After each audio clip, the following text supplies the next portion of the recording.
ඇතරම අලුත් අවුරුද්ද කියන්නේ මේ ඒක තමයි ගෙදර යන එක.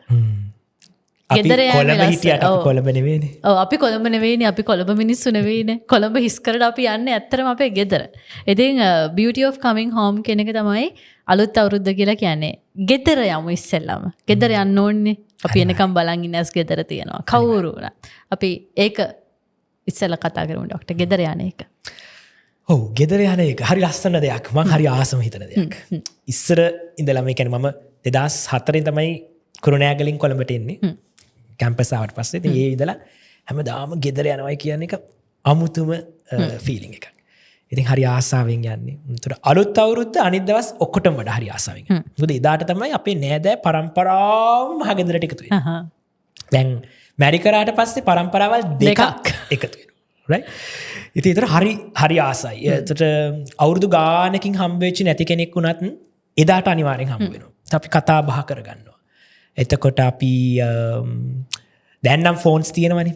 හැබැයි දැන් එහෙම ෆෝන්ස් ගොඩාක් සුලභ තිබ්බ නැති කාලයක් තිබ්බනේ. ෆෝන්ස් තිබ්බත් අපිට හැම නෑදෑයෙකුටම හැමදාම කතා කරන්න වෙන්නේ නැහැ. අපි කතා කරන්නේත් නැහැ. ඒක ප්‍රැක්ටිකල් නෑ නේ. ප්‍රැක්ටිකල් නෑනේ. හැබැයි අලුත් අවුරුද්දට කට්ටිය ඔක්කොම එකතු වුණාම හැමෝටම කතා බහ කරගන්න පුළුවන්.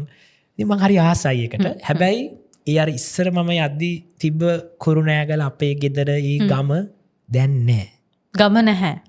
බැඳීම් තියෙනවා. ගම නැහැ. ගම නැතිවීම අපි දුකක් විදිහට ගන්න ඕනද? ඒ කියන්නේ මට ඇහෙන කතාවක් තමයි ගොඩක් වෙලාවට ඉස්සර වගේ නෙවෙයි දැන් අවුරුදු කියන ෆීලිං එක අපිට එන්නේ නැහැ කියන එක.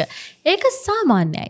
කාලයත් එක්ක දේවල් වෙනස් වෙද්දී, තාක්ෂණයත් එක්ක හැමදේම ලෝකෙ වෙනස් වෙද්දී එදා දැනුණු ඒ පරිසරයම අපි ළඟ නැති වෙන්න පුළුවන්. නමුත් ඒ වෙනස් වීම අවාසනාවක් විදිහට අපි හිතන එක හරිද වැරදිද? මෙහෙමයි. මම කියන්නේ සිංහල අලුත් අවුරුදු කියන්නේ සංස්කෘතික මංගල්‍යයන්නේ. අපි කියන්නේ එහෙමනේ. සිංහල අලුත් අවුරුදු සංස්කෘතික මංගල්‍ය. සිංහලත් හින්දු.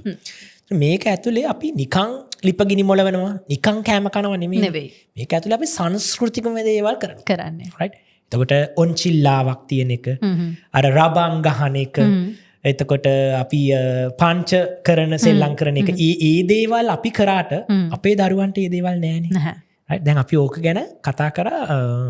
මම ඉස්කෝලේ යාළුවෝ හම්බ වෙනවා පෙබරවාරි මාසේ. ඒතර අපි කතා වුණා. අපි ඉස්කෝලේ යන කාලේ අපිට අවුරුදු තිබ්බා. අපි ඔන්චිලි පැද්දා, අපි කමතේ සෙල්ලම් කරා, අපි නැටුවා කරා. අපි නොකරපු දෙයක් නේ.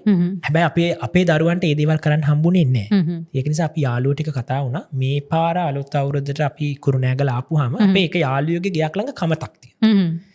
අපි කතා වුණා අපි අලුත් අවුරුදු උත්සවයක් එතන ගමු. අපේ පවුල් ඔක්කොම ගිහිල්ලා ළමයිනුත් එක්ක ගිහිල්ලා අපි පරණ දේවල් අපි ළමයි එක කරමු කියලා. අපි එදාට රබන් ගහමු, අපි එදාට ඔන්චිලි පදිමු, අපි එදාට කිරි උතුරවමු, අපි එදාට දරුවන්ට කියලා දෙමු. අපි අර කොළපතේ ඇදගෙන යන ඒවහිම අපේ දුවලට මෙහෙ කරන්න බෑ.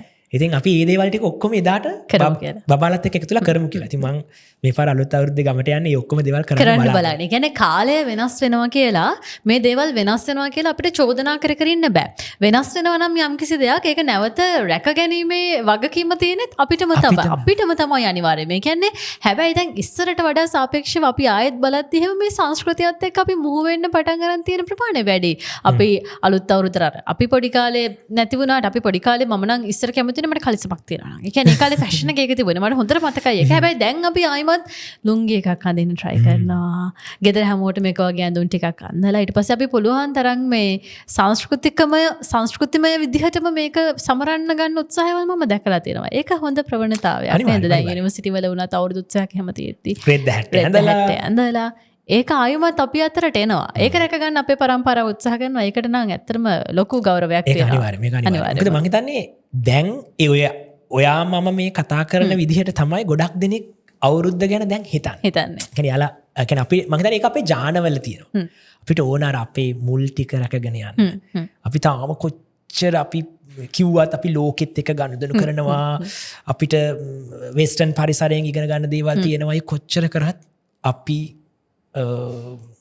අපේ ඇඟ ඇතුලේ අපේ ජාන ඇතුලේ තියෙනවා අපේකම. ඒක මම හිතන්නේ අපිට අතාරින්න පුළුවන් මේ කියලා. ඉතින් මට තාම ඒක දැනෙනවා. මට තාම සරමයි ෂර්ට් එක ඇඳලා මම දහම් පාසල ගිය කාලේ. ඒ වගේම අලුත් අවුරුද්දට සරමක් ඇඳලා ෂර්ට් එකක් ඇඳලා නෑදෑයෝ හම්බ වෙන්න යන ඒ කාලේ. ඒක මට හරි මං හරි ආසයි. දැන් මම සරම ෂර්ට් එක මම ඉවෙන්ට්ස් වලටත් අඳිනවා. වෙඩින්ග්ස් වලටත් සමහරක් ලට අඳිනවා. හැබැයි ඒ අඳින ඇඳීමයි අලුත් අවුරුද්ද දවසට සරමයි ෂර්ට් එක අඳින එකයි වෙනස්.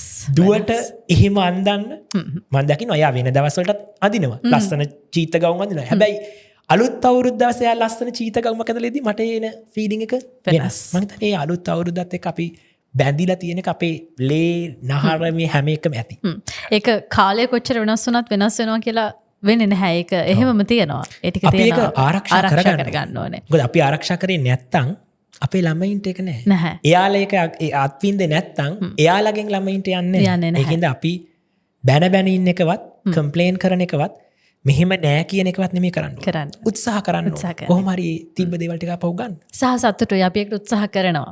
ඒකට සාක්ෂි ඕන තරම් තියෙනවා. දැන් මේ වෙද්දී අම්මෝ අපි ඕන තරම් දකිනවා සහ මේ ගෙවෙන දවස් 10 15 ඇතුළතද අපි ඉන්නේ අවුරුද්දම තමයි. කවුරු මොනවා කිව්වද? asianmirror.lk